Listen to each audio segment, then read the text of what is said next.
Abramos as nossas Bíblias, meus irmãos e irmãs, no Evangelho segundo escreveu Mateus, em seu capítulo de número 5, versos 17 ao 20. Evangelho segundo escreveu Mateus, no capítulo 5, verso 17 ao 20.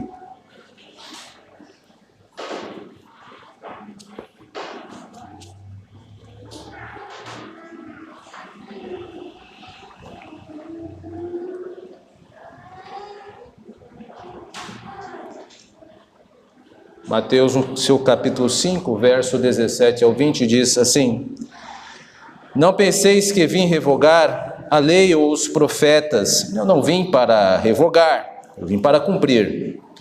Porque em verdade vos digo, até que o céu e a terra passem, em um i ou um tio jamais passará da lei, até que tudo se cumpra. Aquele, pois, que violar um destes mandamentos, posto que dos menores, e assim ensinar os homens, será considerado mínimo no reino dos céus. Aquele, porém, que os observar e ensinar, esse será considerado grande no reino dos céus. Porque vos digo que, se a vossa justiça não excederem muito a dos escribas e fariseus, jamais entrareis no reino dos céus. Meus irmãos e irmãs, você já parou para pensar na seguinte pergunta?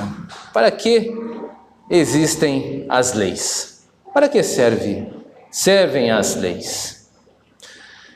Essa pergunta pode ter variados tipos de resposta, mas eu acredito que será útil para nós esta noite, à luz do texto que foi lido, entendê-la pelo menos de duas maneiras, olhar de duas formas. Primeiro, vamos olhar para esta pergunta, para que servem as leis, com um olhar mais imediato, mais superficial, mais pragmático, mais funcional. E segundo, nós vamos olhar para esta pergunta um pouco mais profundamente. Então vamos tentar olhar para essa pergunta, para que servem as leis, de uma maneira um pouco mais superficial, mais imediata. E nós podemos dizer que as leis existem para principalmente duas coisas: limitar e controlar. Veja, por exemplo, um semáforo. Todos nós temos acesso a um semáforo, basta quebrarmos a esquina aqui embaixo, nós veremos um. E lá nós encontraremos um instrumento colorido, verde, amarelo e vermelho. E o semáforo ele é utilizado primeiro para controlar. É ele que diz quando nós devemos parar o carro, quando nós devemos andar com o carro. Ele também alcança as pessoas sem veículos, que diz quando as pessoas devem atravessar a rua ou não devem atravessar a rua. Então, o semáforo é feito para controle, como a lei também é. Mas a lei também limita. Vejam que nós temos um espaço de tempo definido para transitar pela via por meio do carro. Então nós vamos trafegando pelas vias, mas quando chega um semáforo nós temos que esperar um determinado tempo para podermos então continuar nossa viagem. Enfim, meus irmãos e irmãs, o semáforo ele é uma boa materialização de como funcionam as leis. Elas limitam e controlam.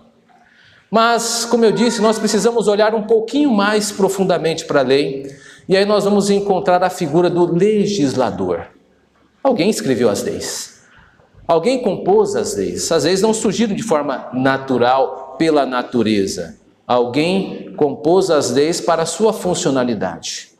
E é aqui que nossos olhares precisam ser mais afiados, que com certeza, todas as vezes em que nós obedecemos a lei, nós estamos também demonstrando que estamos todos aqui dentro de um contrato social, como alguns filósofos dizem. Todos nós aqui temos este tipo de filiação, mesmo sem nos darmos conta. Todas as vezes em que você para no sinal vermelho e não atravessa com o carro, a via, né? Então você está demonstrando que você faz parte desse grande pacto coletivo. Porque o que você faz vai influenciar os outros também. E de certa maneira nós estamos prestigiando o legislador, aquele que construiu as leis. Meus irmãos e irmãs, isto é importante para nós entendermos o texto de hoje. Jesus Cristo, ele é o grande Rei e Senhor. Neste momento do Evangelho de Mateus, ele surge como aquele que vai dar as diretrizes para o reino. Ele já falou acerca das bem-aventuranças no capítulo 5, no seu início, nós sabemos disso. Mas agora ele vai começar uma grande sessão no seu Sermão da Montanha, onde ele irá fazer algumas correções. Entretanto, antes de dar início às correções, ele quer deixar algo muito claro. Como Rei e Senhor, ele não tem nada contra a lei. Ele não veio para descumprir, renegar, negar, abolir. Ele veio para cumprir. Por isso, meus irmãos, o texto de hoje, de uma forma muito natural, ele expõe 3 diretrizes para todos nós, povo de Deus. Primeiro, a lei foi escrita para ser cumprida. Isso está fora de qualquer questão. Segundo, a lei foi escrita para extrairmos grandeza dela. Ela não foi simplesmente estabelecida para que nós a ficássemos deslumbrados ou ficássemos admirando. Ela foi escrita para que através dela extraíssemos grandeza. E terceiro, a lei foi escrita para ultrapassarmos ela. Nós vamos além da lei. Ela é apenas um ponto de referência, mas não é o final da justiça de Deus. Então hoje esse texto será exposto por meio dessas 3 diretrizes de uma maneira natural. Esta exposição caminha com o texto, por isso eu convido você mais uma vez a deitar os seus olhos no verso 17, onde eu vou reler o texto e demonstrar que a lei precisa ser cumprida. Vamos lá. Verso 17: Não penseis que vim revogar a lei ou os profetas. Eu não vim para revogar, eu vim para cumprir. Isso é importante Jesus Cristo pontuar, porque até então nosso Senhor ele surge na história da redenção como um rabi. Mas algo que todos nós temos acesso, se você lê o Evangelho sabe do que eu estou falando, é o estranhamento dos fariseus em relação à pessoa de Jesus Cristo. Porque quando o Senhor começava a falar, as pessoas perguntavam: em que escola ele estudou? Eu nunca vi este homem frequentar nenhuma escola farisaica, e ele demonstra saber. Este foi um estranhamento muito comum daquelas pessoas. Pense comigo, eles estavam na Galileia.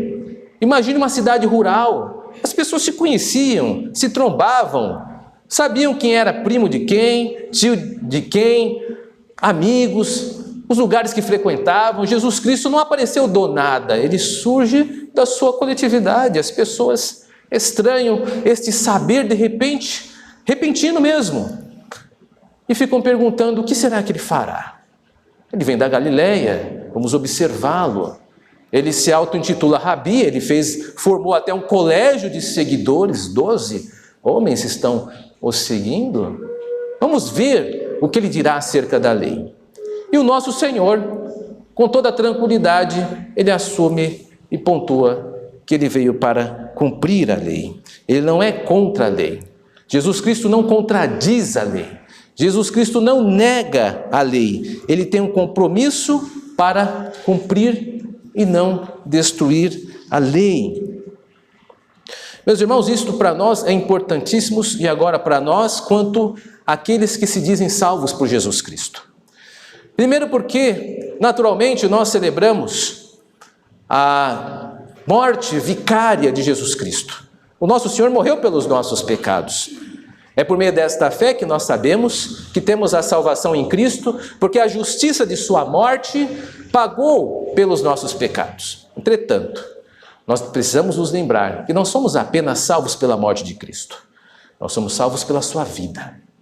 Ele foi o único capaz de cumprir a lei de Deus cabalmente. Jesus Cristo ele fez algo que Adão, por exemplo, não fez, de cumprir a legislação do pacto. E ultrapassou o nosso primeiro representante Adão, que tinha lá os seus benefícios muito maiores para cumprir a lei do Senhor. Afinal de contas, ele foi criado bom, afinal de contas, ele estava no paraíso, afinal de contas, ele estava no início da história da humanidade. Não havia pecado ainda. Mas Jesus Cristo, então, ele vem ao mundo, nasce, estabelece numa cidadezinha da Galileia, encarnando-se como nosso Redentor e cumpre então a lei cabalmente. Nós somos salvos pela morte de Cristo, mas jamais pode sair do nosso horizonte que nós somos salvos pela vida do nosso Senhor Jesus Cristo. Ele cumpriu cabalmente aquilo que a lei exigia dele. Portanto, meus irmãos e irmãs, não podemos nos esquecer que a obediência de Cristo à lei representa a sua santidade de vida que todos nós aqui recebemos por herança por causa da morte vicária dele. E o Senhor, na sua vida, demonstra que a obediência à lei é quem conduz comunhão com o Pai. A desobediência sempre só gerou pecado. Isso está bem estabelecido nas Escrituras sagradas. Veja, por exemplo, o primeiro episódio da criação, que já me reportei agora. Adão recebeu a lei de Deus ali, dizendo para que ele não comesse do fruto do conhecimento do bem e do mal. E enquanto ele ali fizesse, ele continuaria em comunhão com Deus, teria vida, poderia então partilhar da árvore da vida, que funcionava como um sacramento. Ele tinha acesso à árvore da vida, ao fruto da vida. Tanto é que quando ele peca, a primeira coisa que é feita é retirar dele esta possibilidade. Enquanto houve obediência à lei do Senhor, havia vida. Houve a desobediência, houve morte. Se fosse apenas este episódio, poderíamos dizer que é algo pontual, mas em outros momentos da Escritura, incansavelmente o Senhor nos mostra que nós precisamos cumprir a lei para que por meio dela tenhamos vida. Veja, por exemplo, o episódio da libertação dos israelitas da opressão do Egito, de Faraó. Tão logo o Senhor os libertou com mão poderosa por meio do derramamento das 10 pragas, o Senhor os conduziu ao Sinai. E o que o Senhor fez no Sinai? Deu leis. E somos apresentados então no capítulo 20 a uma das maiores teofanias que a Escritura já registrou. Teofania é a manifestação da presença de Deus, onde uma montanha então fumegava, trombetas eram soadas, vozes de multidão eram ditas, e aquelas pessoas todas eram impactadas pela presença de Deus, descendo ao monte e anunciando a sua lei. A primeira coisa que o Senhor fez para aquele povo recém-resgatado era mostrar sua santidade por meio do cumprimento da lei.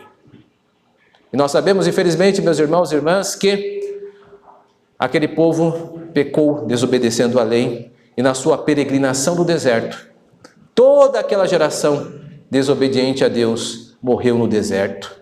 E nós, então, a Igreja de Jesus Cristo, herdamos esta metáfora para que cuidadosamente olhemos para os nossos passos e não caiamos nos pecados dos nossos pais. Precisamos guardar a lei do Senhor. Como se não fosse o bastante, há também um terceiro episódio que demonstra a importância da lei, que é a instituição da monarquia.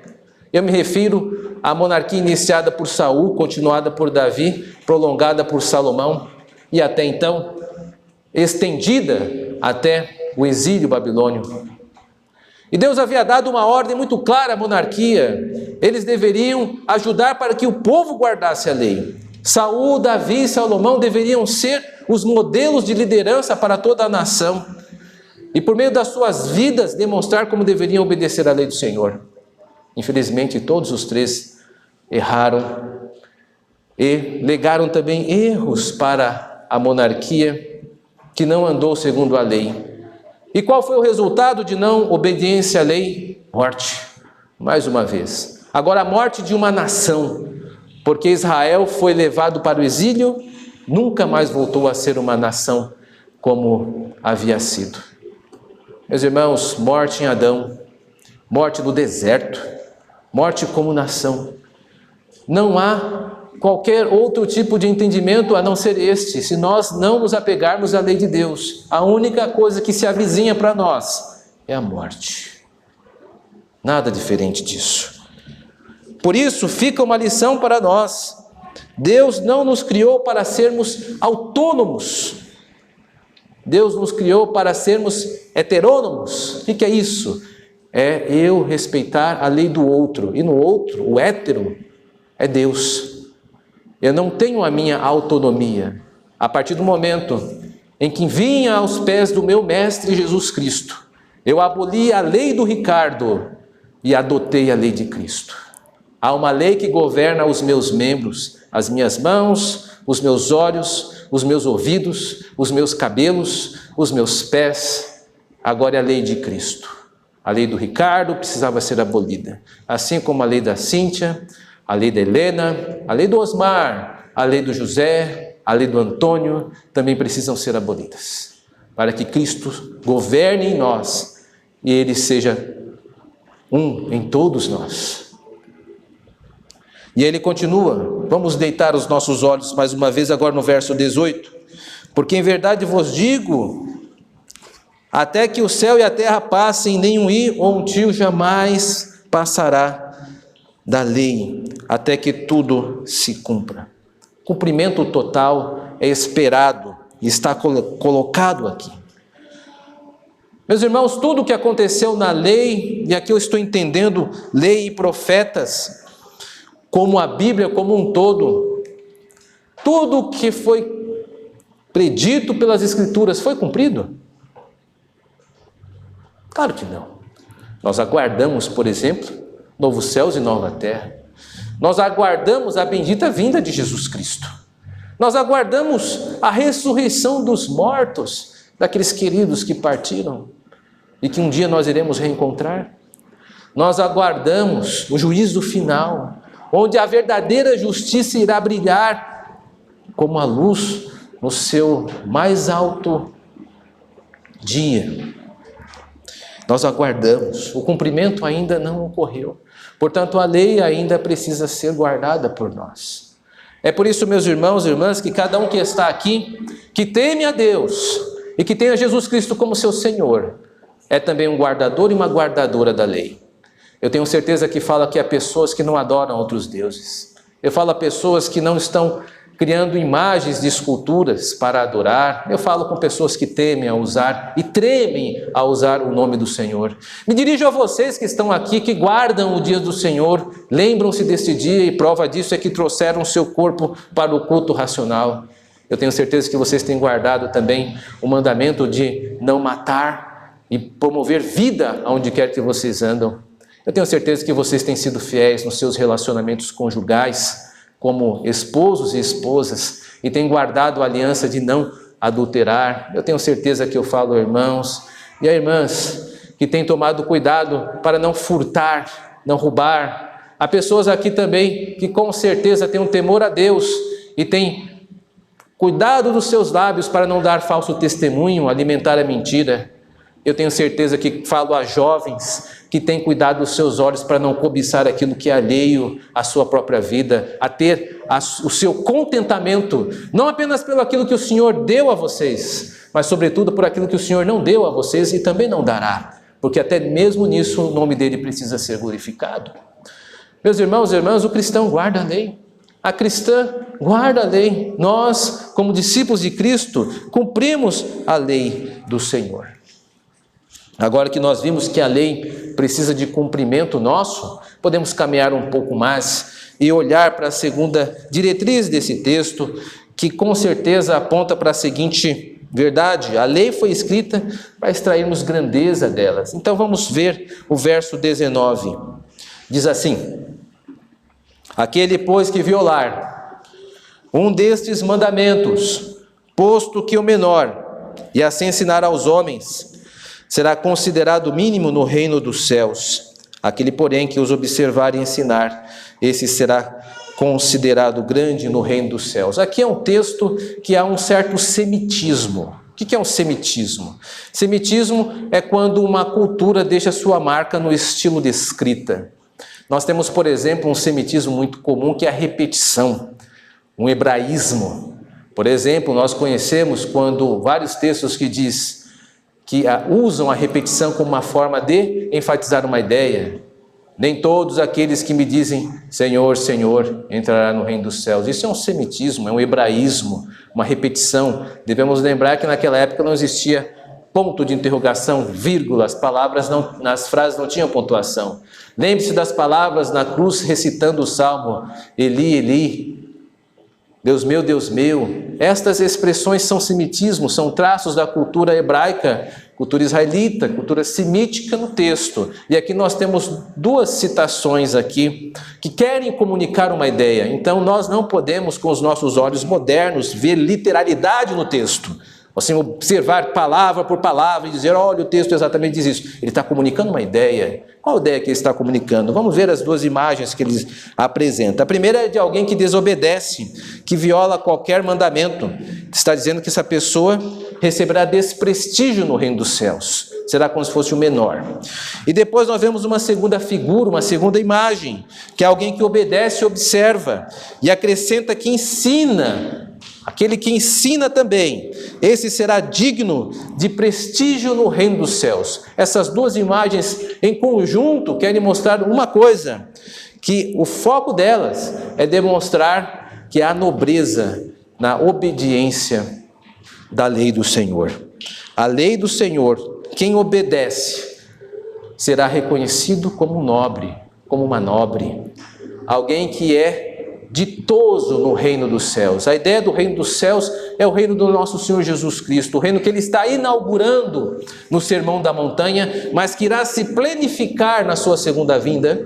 Ele diz que aqueles que não apenas guardam, mas ensinam, estes receberão no reino dos céus maior prestígio, porque Ele interessa a Ele que nós guardemos a sua lei, que nós ensinemos a sua lei.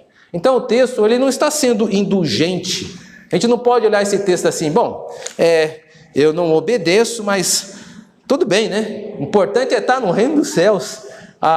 Mesmo se eu desobedecer e não ensinar, o importante é estar lá, não vou ser prestigiado, mas estarei lá no reino dos céus. Lendo engano, você está interpretando esse texto como um brasileiro do século 21. Você não está observando o texto com seu semitismo, o texto não está fazendo indulgência, fazendo concessões. O texto está dizendo, olha, obedeça a lei, porque Deus prestigia aqueles que obedecem à lei e também a ensinam. São valores para Deus.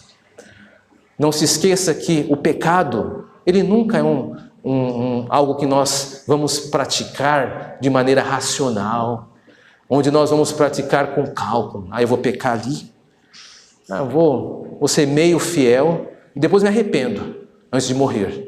E aí vou para o céu. Quem pensa assim não conhece a cruz de Cristo. Não conhece a graça do Senhor. É uma pessoa triste. Meus irmãos e irmãs, o pecado precisa estar longe de nós. Foi o pecado responsável pela morte do nosso Salvador. Como nós podemos sequer imaginar que podemos fazer alguma concessão ao pecado?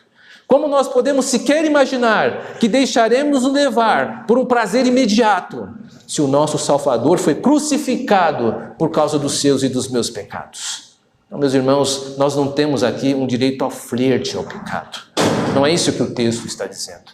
Mas com o semitismo, com o hebraísmo, com algo da época, ele está fazendo um paralelismo para enfatizar algo que é importante. Aquelas pessoas que obedecem à lei, aquelas pessoas que ensinam a lei, essas pessoas são prestigiadas pelo Senhor. E o Senhor não deixará de galardoar aqueles que assim o fazem.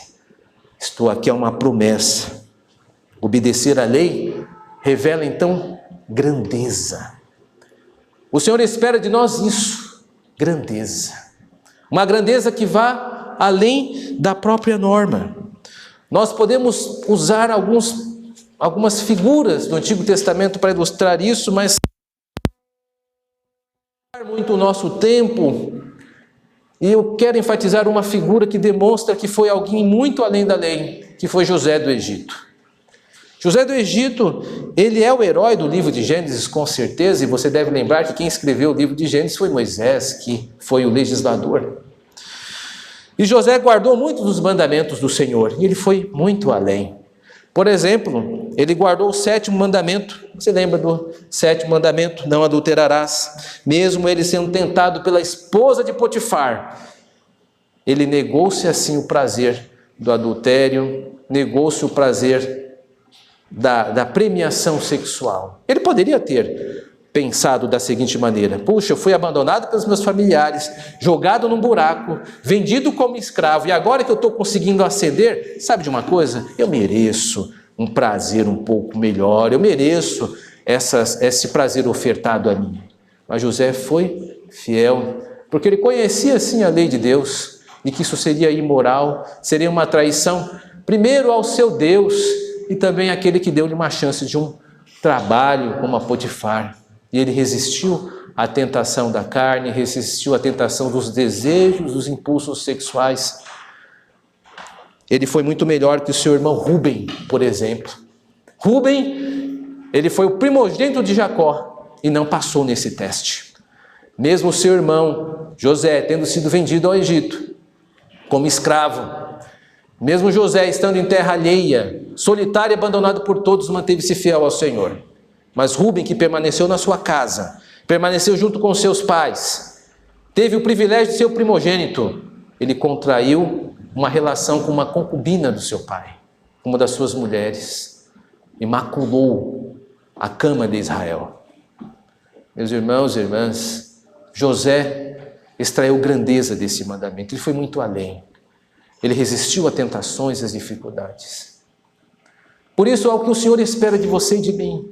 Grandeza em relação aos mandamentos. Não apenas que nós fiquemos no limite da norma, mas que nós incorporemos a norma e iluminemos esta norma, para que por meio desta obediência em situações de trevas e dificuldades, ali as pessoas olhem e vejam o servo do Senhor, uma serva do Senhor, iluminando aonde quer que esteja com uma grande tocha numa noite escura. José não foi benquisto pelos homens, foi difamado, foi preso injustamente, mas naquela cela escura, séculos antes do nascimento de Cristo, estava uma tocha acesa naquela cela, acendida pelo Senhor, aclamada pelo céu. O que é o prestígio dos homens, se nós temos o prestígio do Criador? Que as trevas sejam mais escuras, que sejam mais tenebrosas, entretanto nós saberemos que estamos ali dando um bom testemunho para o Senhor. Ele é toda a plateia que nos interessa. Isto é grandeza, meus irmãos. Isto é grandeza. E José teve esse tipo de grandeza. José também guardou o 5º mandamento. E ele foi superior a seus irmãos nisso também. Logo o Senhor tirou daquela cela e ele foi colocado como segundo no comando. Meus irmãos e irmãs, como seria fácil José dar um golpe de estado em Faraó? Ele tinha todo o poder, reconhecimento no Egito, poderia facilmente agregar para si forças políticas e ali exercer o seu mando. Poderia tê-lo feito se assim o quisesse, se assim o desejasse. José era um homem muito competente, muito capaz. Todos percebiam isso. Todos olhavam ele com bastante admiração. Mas José manteve-se no seu quinhão, comportou-se como servo de Deus dentro dos limites do seu cargo, não ousou derrubar a Faraó. Quão diferente dos seus irmãos, quão diferente de Judá. Judá, como vocês sabem, era uma idade menor do que Rúben, e era também um dos grandes filhos de Jacó, constituído como líder de uma grande tribo. Mas, meus irmãos e irmãs, Judá, ele achava que a lei não era para ele, a lei era para os outros. Tanto é que ele negou dar o seu filho para cumprir a lei do levirato. O que é a lei do levirato? A lei do levirato dizia que se uma mulher fosse casada e o seu esposo morresse, o irmão do esposo deveria casar com esta mulher para suscitar descendência. Isso pode soar meio estranho para nós hoje em dia, mas naquela época estavam dentro do arco do interesse a importância da continuidade do nome e da hereditariedade. Era a lei do levirato. E Judá não queria dar o seu filho para Tamar, queria preservar a vida dele. Achava, portanto, que a lei era inferior aos seus desejos, e a torceu e a negligenciou, com diferente de José, que, podendo fazer isso, não o fez. Ele foi grande no exercício, muito maior do que os seus irmãos contemporâneos, muito maior daqueles que gozavam de mais facilidade. E é isso que o Senhor espera de nós, meus irmãos e irmãs. Portanto, nós não podemos aqui ficar nos queixando e achar que qualquer queixume das dificuldades da vida possa nos dar o direito de torcer a lei de Deus. Não é isso que o Senhor espera de você e nem de mim. Com certeza nós estamos dentro de uma corrida de obstáculo e, vez por outra, iremos encontrar os nossos obstáculos. Teremos os nossos dias maus? Sim, nós choraremos, sofreremos, teremos reveses. Mas a lei de Deus ficará no teu coração, ficará na tua mente, e você não abandonará ela, porque o seu Senhor não o fez, e nem tampouco os nossos pais. Sim, nós somos herdeiros de José, nós somos herdeiros deste bom modelo de conduta. Não se fraqueje, você é muito maior e deve ser muito maior das dificuldades que você enfrenta, das tentações que enfrenta na universidade, na faculdade, em casa. Seja a lei do Senhor o teu amparo, e com certeza o Senhor está a observar. Mostre a sua grandeza, mostre que você não negociará a sua fé. Seja fiel ao teu cônjuge, seja fiel àquilo que o Senhor teu Deus te deu. Não murmure daquilo que não tem. Ore a Deus que o Senhor lhe dê, mas se acaso o Senhor achar por bem não lhe dar, que isso não seja motivo de murmuração, de tristeza, nem de amargura. Aguarde no Senhor, vamos aguardar nele, que com certeza Ele está a nos observar nesse grande trajeto que nós estamos cumprindo. Meus irmãos e irmãs, nós vimos então que a lei precisa ser cumprida, e segundo, que nós devemos extrair grandezas da lei, assim como José, mas uma terceira verdade que esse texto, pela sua exposição natural, nos premia, que é: a lei foi escrita para que ultrapassássemos ela. Vamos ver isso no verso 20. Diz assim: porque vos digo que se a vossa justiça não exceder em muito a dos escribas e fariseus, jamais entrareis no reino dos céus. Meus irmãos e irmãs, eu tenho certeza que você deve ter lido a Bíblia e conhece, está familiarizado com essas figuras, escribas e fariseus. Estes homens eram muito dedicados na observação da lei. Há registros históricos que eles tinham compilado várias centenas de coisas ou não coisas para não fazer. Então eles não acendiam nem a luz no dia de sábado, eram muito rigorosos com a observância. De fato, exceder esses homens parece que seria algo muito difícil já naquela época. Eles eram muito rigorosos, faziam longas orações, eram dizimistas, bastante detalhistas, e também eles frequentavam o templo com bastante assiduidade. Como poderíamos bater nestes homens, ultrapassá-los? Mas Jesus Cristo diz que se nossa justiça não ultrapassasse a desses homens, de maneira nenhuma entraríamos no reino dos céus. Há um problema aqui. Há algo que o Senhor quer nos ensinar nesse texto, e tem a ver com as aparências. Sim, os fariseus faziam longas orações, deviam ser admiráveis, mas existia um problema, havia uma artificialidade das suas orações. O Senhor critica isso no Sermão da Montanha, quando diz: não sejam como os fariseus, que fazem grandes orações para serem apenas vistos e admirados pelas pessoas. Eles já receberam o galardão deles, que foram os aplausos pelos seus discursos belos. Não sejam como os fariseus. Mas se você quer ser ouvido pelo seu Pai, vá a Ele em secreto, que Ele em secreto lhe observará. Jesus está enfatizando aqui o sentimento de ser ouvido pelo Pai, o sentimento de saber que você vai encontrar o seu Senhor em suas orações. Esta é a justiça. Estamos tão acostumados a pensar na nossa oração como santidade, oração talvez como uma apresentação de pedidos, mas todas as vezes em que nós nos dirigimos ao nosso Senhor, com o real intuito de alcançá-lo, a justiça está sendo completa. Nós estamos completando a justiça, porque o Senhor não espera nada mais, nada menos do que seus filhos e que suas filhas o alcancem em orações. O Senhor aguarda essa justiça de você dobrar os seus joelhos e dizer: Pai, eu estou aqui, preciso tanto falar com o Senhor, tantas coisas estão acontecendo, o Senhor me socorre, ajude-me.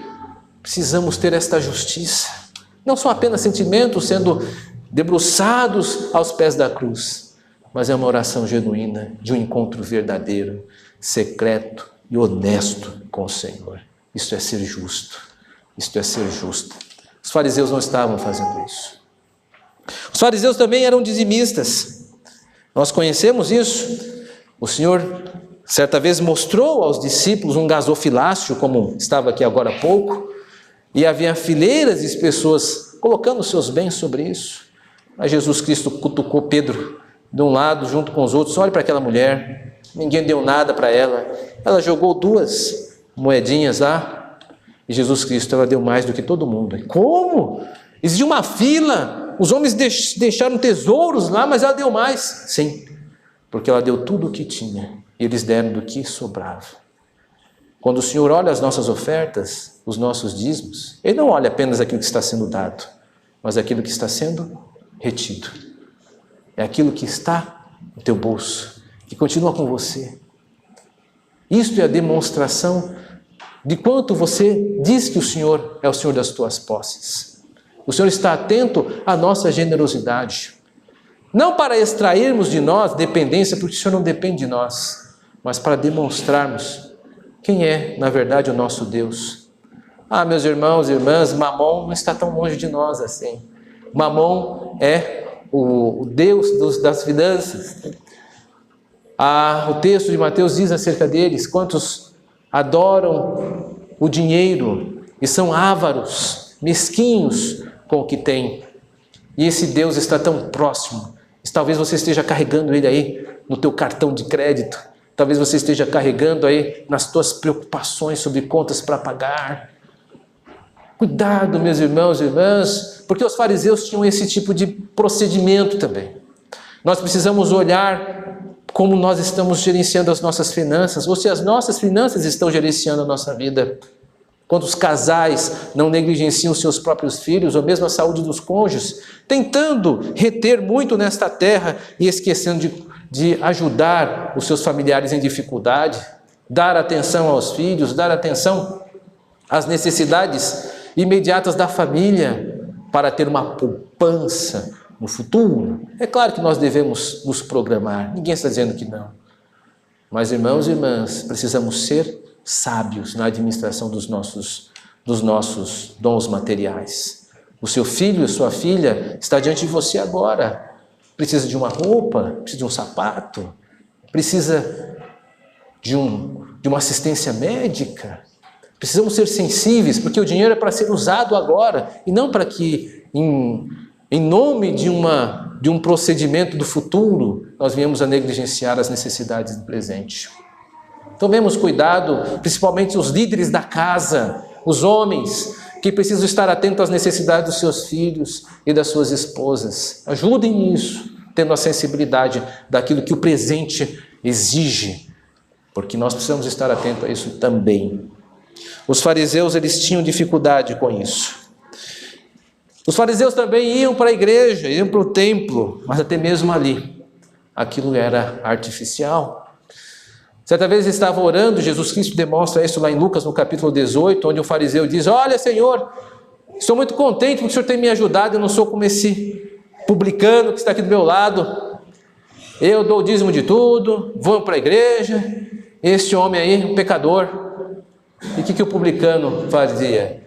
Batia no peito e dizia: tenha misericórdia de mim, pecador. Dos poucos textos de Lucas onde tem batido no peito, apenas quando Cristo vai na cruz, outra figura bate no peito: tenha misericórdia de mim. A igreja é uma casa de pecadores. Está triste porque alguém pecou contra você? Está bem. Mas como seria diferente? Nós estamos aqui porque somos pecadores e pecadoras. O que esperar de nós, senão dificuldades, erros? Mas nós precisamos ver também nessa dificuldade dos nossos irmãos, nos seus erros, nos seus pecados, uma oportunidade para sermos graciosos, para orarmos por eles, para exercer o perdão, sem o qual nós não entraremos no reino dos céus. Não podemos esquecer a oração do Pai Nosso: perdoe as nossas dívidas, assim como nós perdoamos os nossos devedores. Meus irmãos, se nós não nos dispusermos a perdoar, como poderemos ter certeza do perdão de Deus? Como podemos ter certeza que o Senhor recebe e acolhe as nossas orações? Podemos estar chorando, emocionados, mas como está a sua vida de perdão? Tem omitido isso?